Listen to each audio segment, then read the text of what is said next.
And we are live. Peace and power, y'all. This is your brother, Baba Amin Ojuwoke, and this is the morning meal. All right, we're going to do a brief message this morning while the Uhuru Academy scholars are hard at work with their creative writing. We're going to do a quick build, and let me see about it. Let me see about just letting some folk know that we in here. Let me just see about letting some people know that we are in here. You know what I'm saying? As we get started this morning with this morning's powerful message, we want to let the family know that we are in here as people are starting their day, as people are getting to work, as people are rolling over and saying, man, it's Tuesday. It's just Tuesday. I got to get up and I got to hit it again. Yes, you do. And I pray that our morning builds will be sort of a stimulus package for you each and every day that we are blessed to do one. You know what I'm saying? Just a pearl of wisdom that I pray will help you along your way. You know what I'm saying? And give me a shout out in the comments when you come in. Just speak to a brother, show a brother some love.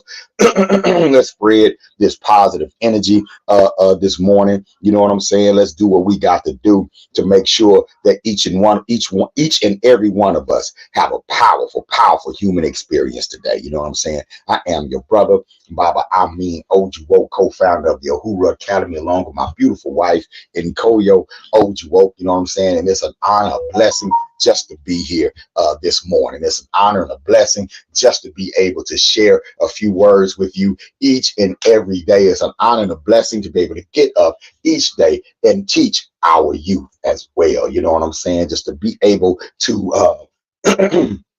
have an African Center School, be a part of the African Center School movement. We stand on the shoulders of great independent African Center educators that came before us and those who are coming after us. It's such an honor to be a part of this movement, you know, because we get up each and every day and pour positive energy into our community. And that's necessary. You know what I'm saying? It might not be everybody's job, but it's somebody's job. And I'm glad that is my job, you know, and here lately, y'all, I've just been getting on my job. Yeah, you know what I'm saying? I've been getting on my job here lately, y'all, making sure that I'm pouring positive energy into my community, into as many hearts and minds as I can. You know what I'm saying? And so I'm not going to be here long, but I have to be strong. You know what I'm saying? And this morning's message is the power of wanting for others what you want for yourself.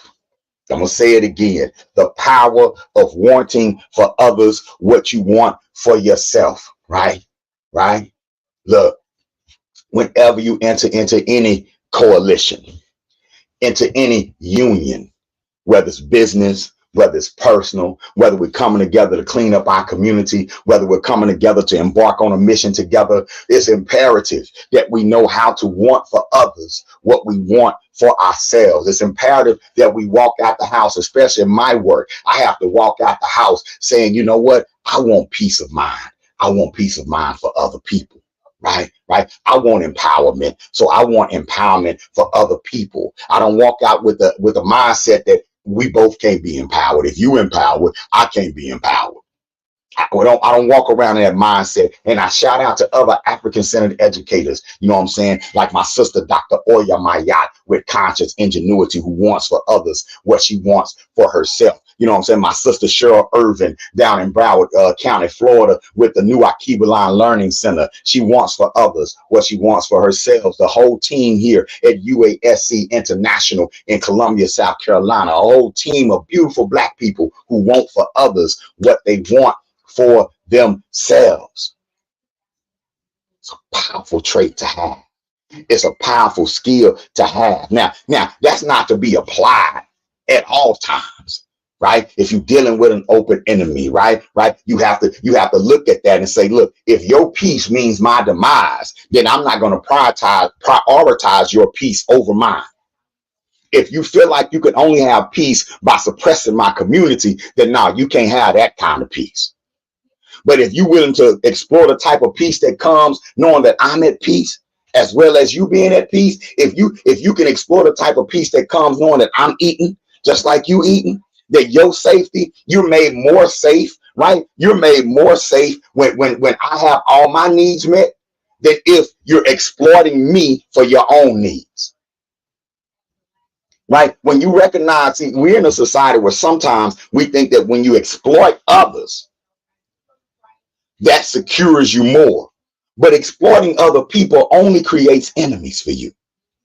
Exploiting other people only creates enemies either for you or for those who are coming after you.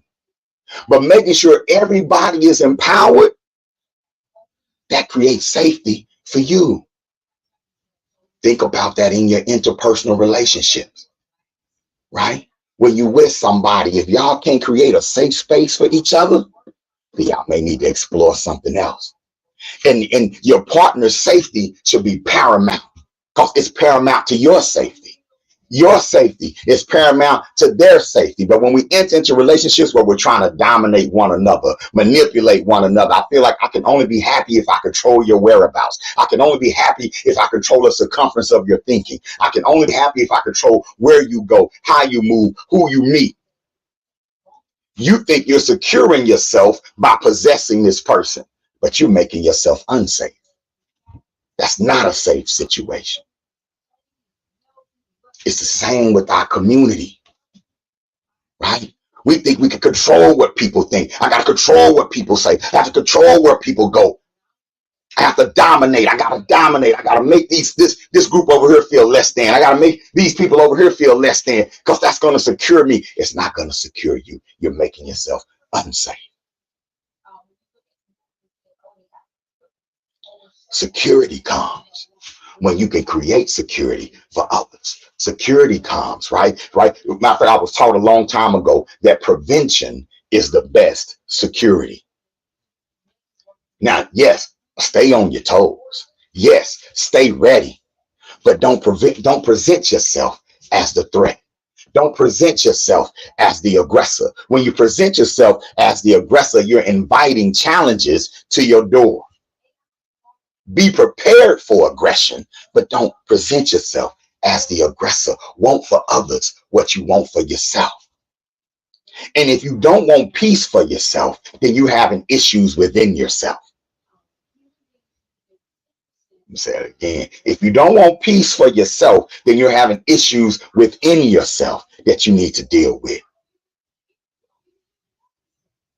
When I enter into business arrangements, and a lot of times I enter into barters, a lot of times I enter into, money is there, but a lot of times my business relationships are based on relationships. And one key thing that I attempt to bring to the table every time is a desire to want for my business partner what I want for me.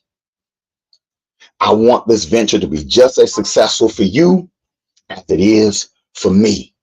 And when your safety is compromised, even if you're compromising your safety is to my immediate benefit, I'm not going to capitalize on it because your safety is paramount to this venture being successful.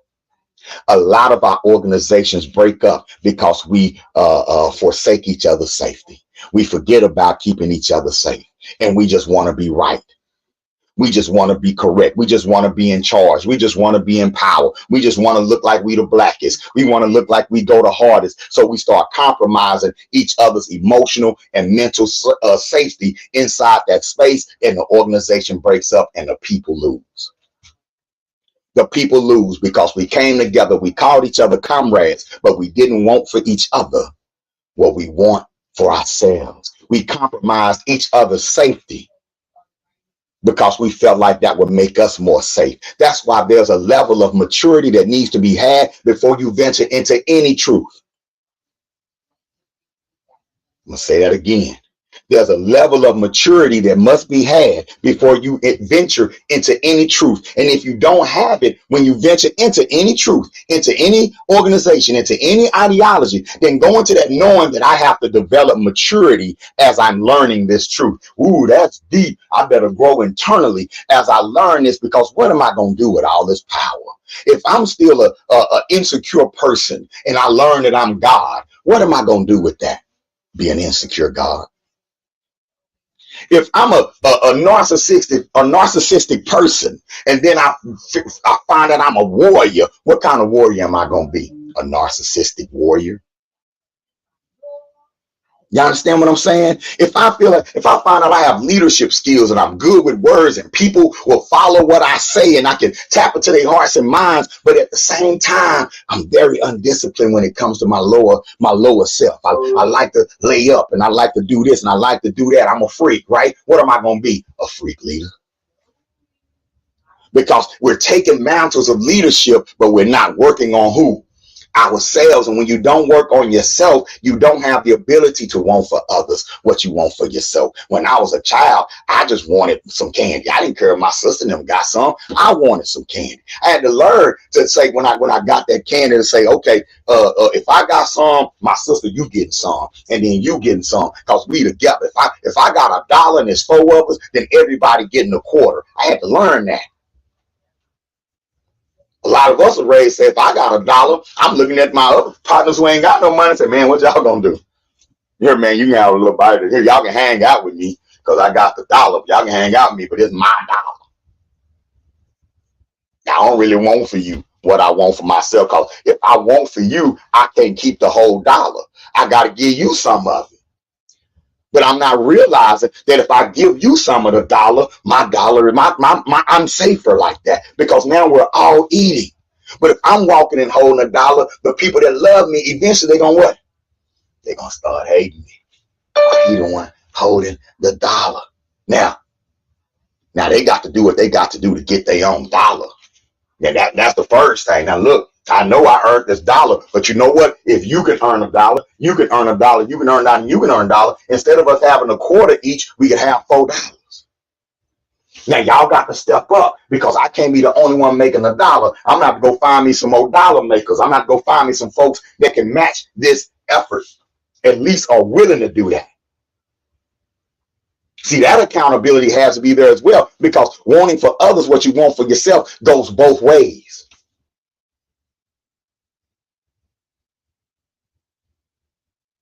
So if you want me to look out for you when I'm on, then you need to be working like heck to get on so you can look out for me too. And if I'm willing to get up early and sacrifice, you can't be asleep, bro.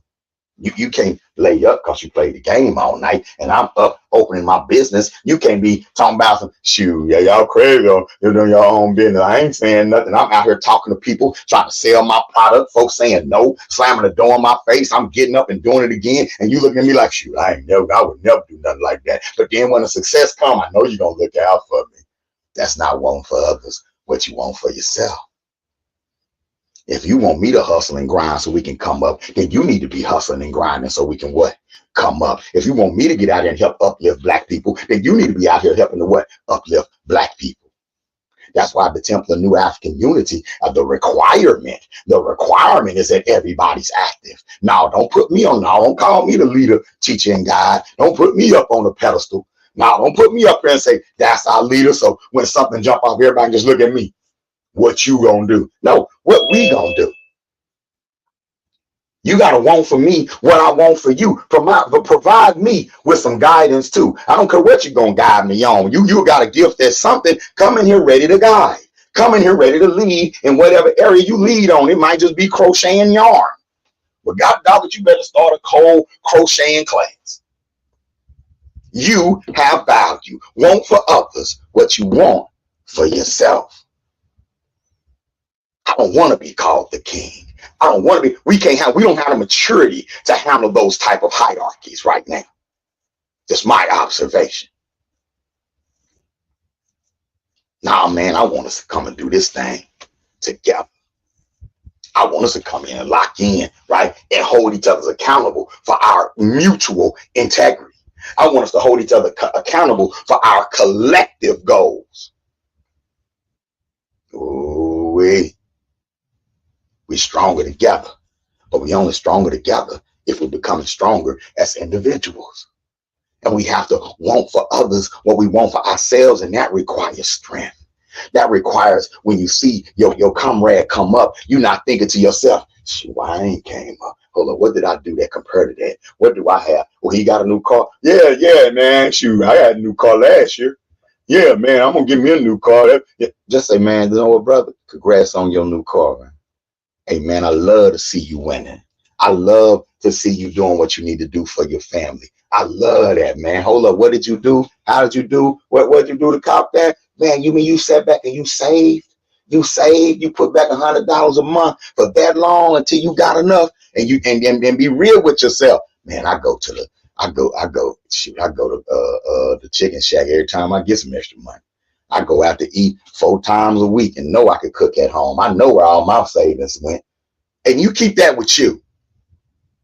Don't turn around and say, well, he only did it. He was only able to do that. You know what I'm saying? He only do that because he got this little extra here. He only did that because he trying to stunt. He only did it. No, stop talking about why somebody else did something and focus on why you didn't.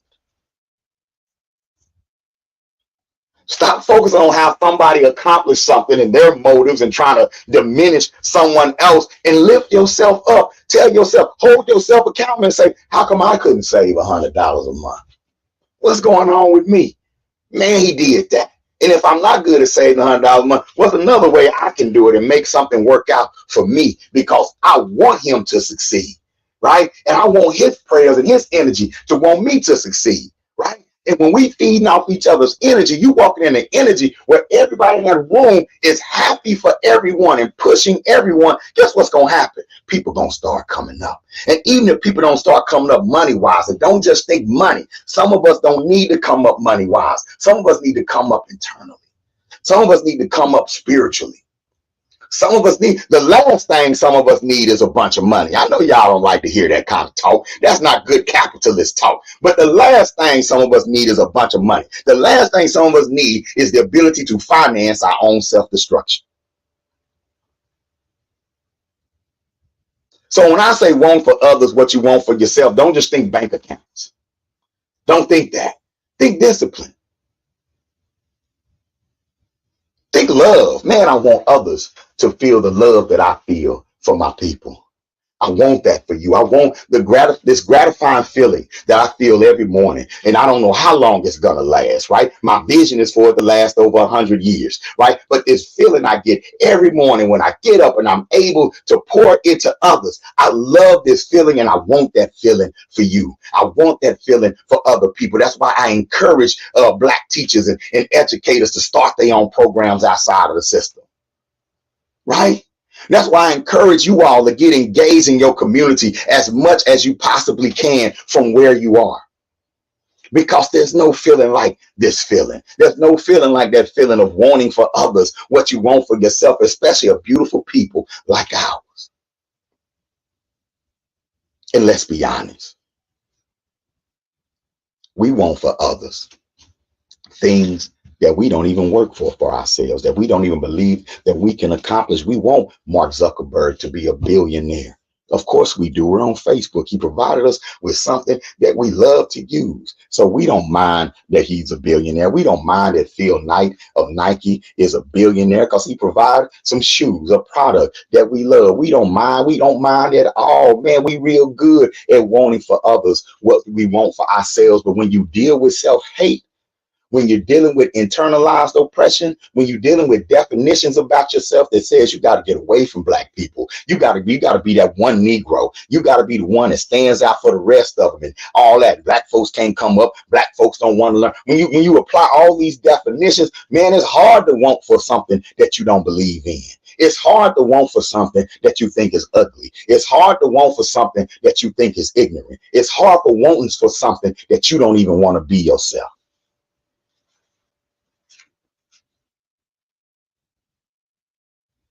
Yeah, I know some of you say, "Well, I love everybody," but that need to make sure that applies to you.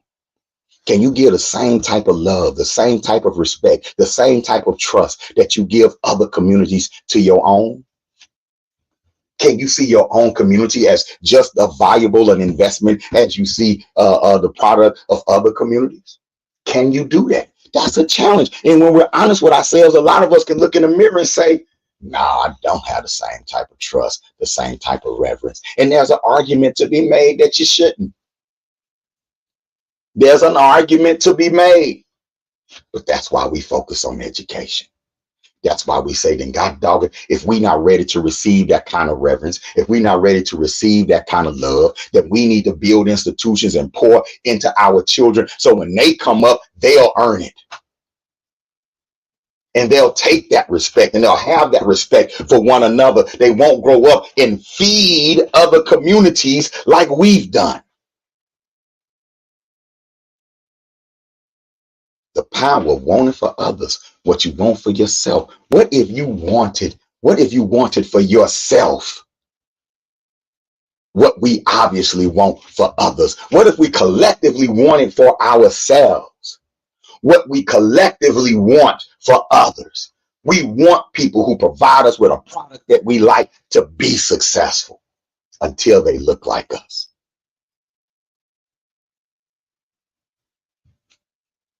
We want people who offer us a product. We don't care what their political leanings are. None of that. It got the swoosh on it. We want it. It got the little white man on the horse with a stick like this. We want it.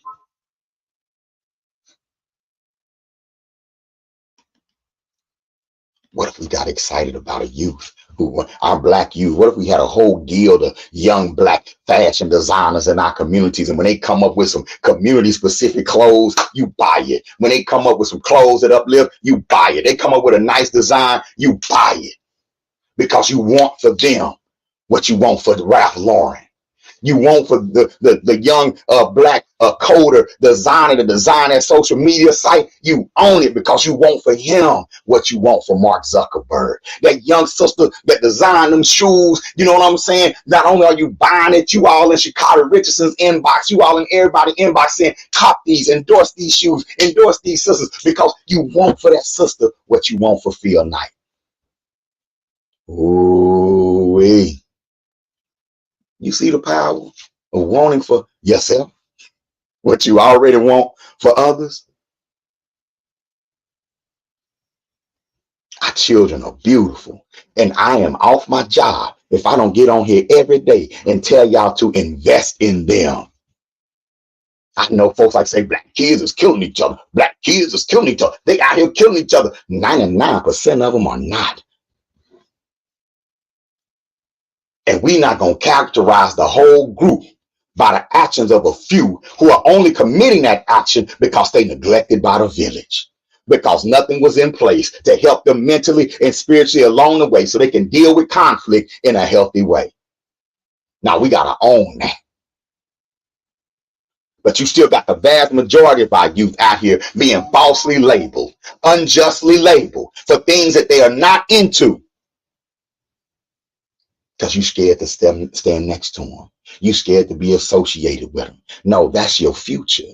That's our future. And they have to be invested in. And if somebody's going to call them killers, somebody else need to call them builders. Somebody else need to call them geniuses. Don't you let nobody paint our children with a broad brush, because I got 8 of them, ain't none of them killers.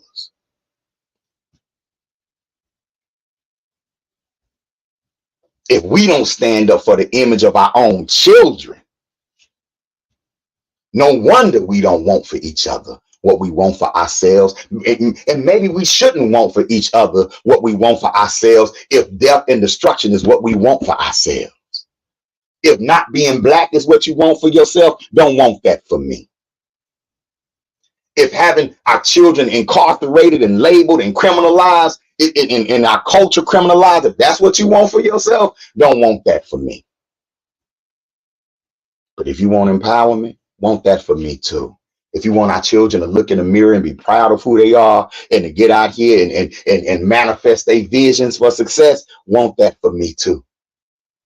If you want us to build powerful communities, want that for me too. If you want us to build powerful nations, want that for me too. If you want us to be the vanguard in humanity to help push humanity forward, want that for me too.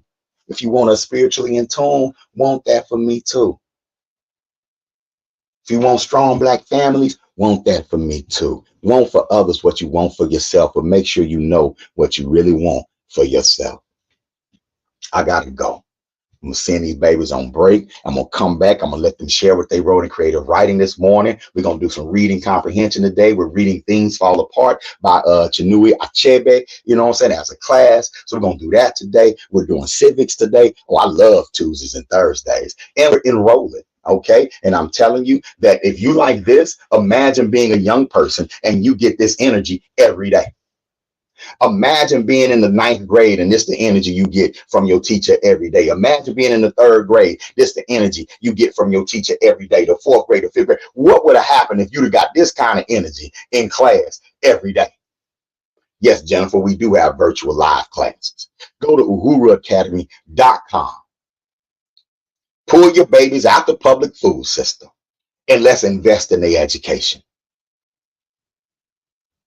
Adults who need your high school diploma and or need a plan for success, Operation Reconnect is the program for you. Oh, and if your baby's a homeschool, we the best homeschool partner you can have. So you definitely, Jennifer, you definitely want to check out Uhuru Academy online and see what we have to offer. And we build it. We're in the process of building a state-of-the-art learning platform, virtual learning platform that'll give you the opportunity to create classes and offer them for sale and offer them for free. But it'll house our online private school, our Operation Reconnect. We're going to be hosting live virtual events all at Uhuru Academy online. Help us build it. Help us bring this energy to as many Black people as possible. Help us bring this education, this form of education, the model that we've built, that we've worked hard on since 2010 to build. Help us bring it to the broader community. You can go to uhuraacademy.com and figure out the different ways that you can support us. You can also join our Patreon channel. Become a patron at patreon.com/Uhuru Academy. No contribution is too small. But we're going to do this work. Spread the word if you ain't got the dollars. Spread the word. Let's barter some services. Let's co-labor to promote each other's businesses. There's so many ways we can support each other. There's so many ways we can want for each other what we want for ourselves. This has been the Morning Build. I'm Baba Amin. Peace, Black Power.